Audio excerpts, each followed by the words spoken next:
Bienvenue dans l'application Digiform. Dans cette vidéo, nous allons passer en revue les paramètres initiaux, y compris l'ajout d'utilisateurs, de chauffeurs, d'autres organisations et de déchets. Lorsque vous vous connectez pour la première fois à notre application, vous arrivez sur un écran de vue d'ensemble vierge où vos formulaires seront introduits. En haut, vous trouverez plusieurs onglets, dont Formulaire, Modèle et Mon organisation. Via Mon organisation et Détails, vous pouvez vérifier les détails de votre organisation. En cliquant sur Modifier, vous pouvez choisir d'ouvrir d'autres types de formulaires, tels qu'Annexe 7 et, à l'avenir, la banque de sol, le ECMR et d'autres types.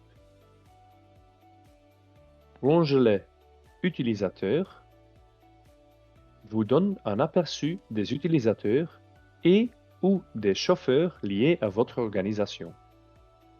Si vous souhaitez ajouter un nouvel utilisateur, cliquez sur le bouton en haut à droite.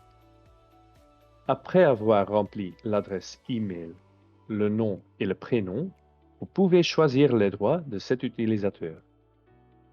Il est possible de choisir un ou plusieurs rôles. Un administrateur de l'organisation peut ajouter et supprimer des utilisateurs. Un utilisateur pourra effectuer toutes les actions relatives au formulaire et ajouter ou supprimer des modèles.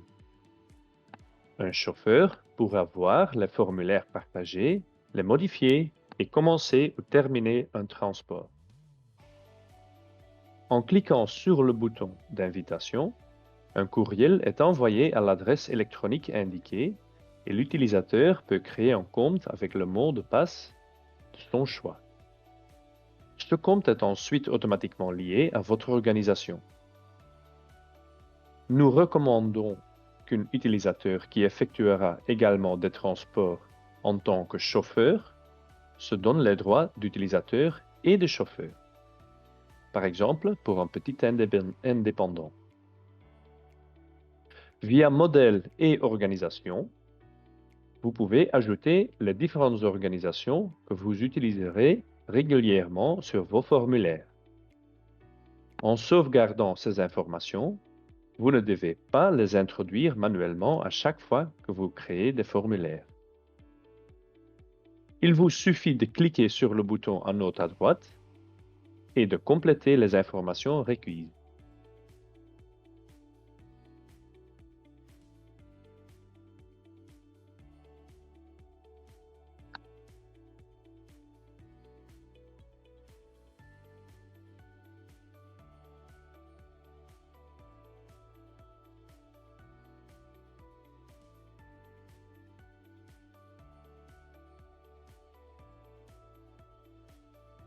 Si l'adresse où votre conducteur doit se trouver diffère de l'adresse du siège social, vous pouvez indiquer une adresse d'expédition.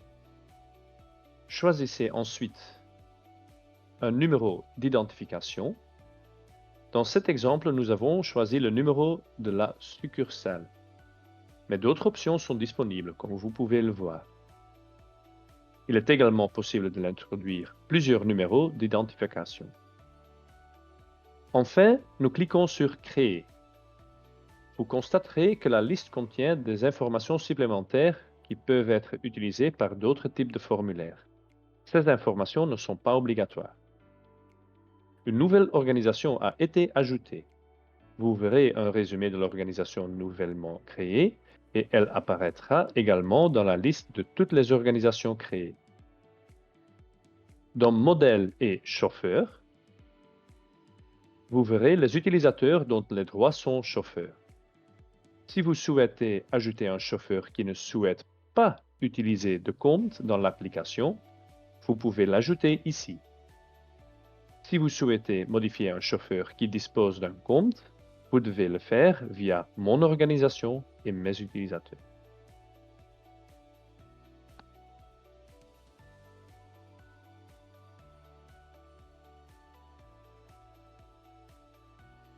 Sous Modèle et déchets. Vous pouvez ajouter les déchets que vous transporterez régulièrement. Cliquez sur Ajouter un déchet et remplissez la description. Vous pouvez aussi mettre une identification externe et ensuite vous choisissez le code URL correct. Si vous ne le connaissez pas, vous pouvez le rechercher via le lien. Vous pouvez également choisir une nature de traitement et une technique de traitement. S'il s'agit d'un déchet dangereux, vous devez encore indiquer les propriétés physiques et chimiques ainsi que le type d'emballage.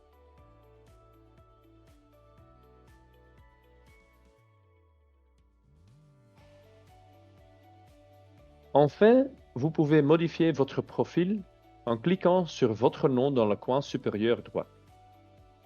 Vous pouvez par exemple choisir une autre langue.